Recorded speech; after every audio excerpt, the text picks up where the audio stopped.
আজ থেকে প্রায় ১০-১২ দিন হয়ে গেল মোবাইলে কোনো ডাটা নাই। আর ওয়াইফাই আছে, ওয়াইফাই থাকা সত্ত্বেও কিন্তু ফেসবুকে প্রবেশ করা যাচ্ছে না। যাচ্ছে ভিপিএন দিয়ে, কিন্তু ফেসবুক বাংলাদেশে কিন্তু একদম পুরোপুরি বন্ধ হয়ে আছে। কিন্তু মানুষের মনে একটাই প্রশ্ন, ফেসবুক কি আসলেই বাংলাদেশ থেকে ব্যান্ড হয়ে যাবে?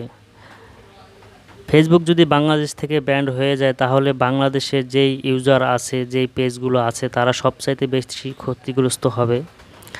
আর সারা বিশ্বের ভিতরে কিন্তু বাংলাদেশ ৩ নম্বর স্থান অধিকার লাভ করেছে ফেসবুক ইউজার। অন্যান্য রাষ্ট্র থেকে বাংলাদেশে কোটি কোটি মানুষ কিন্তু ফেসবুক ইউজ করে বাংলাদেশে।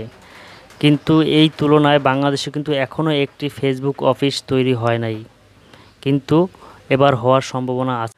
যদি ফেসবুক অফিস বাংলাদেশে হয়ে যায় তাহলে বাংলাদেশের মানুষদের জন্য একটি বড় অবদান।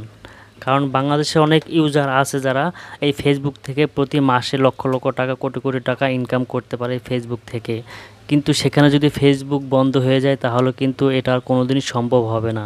ফেসবুকও জানে, ফেসবুক কোম্পানিও জানে, কিন্তু বাংলাদেশে কিন্তু এখানে অনেক বড় একটা অবদান আছে। অন্যান্য রাষ্ট্র থেকে ফেসবুক কিন্তু বাংলাদেশে প্রায় সব মানুষই ফেসবুক ব্যবহার করে। কিন্তু ফেসবুক বন্ধ হবে না আশা করা যায়। হয়তোবা এটা তাদের কোনো একটি সমস্যা হওয়ার কারণে কিন্তু ফেসবুক পাচ্ছে না।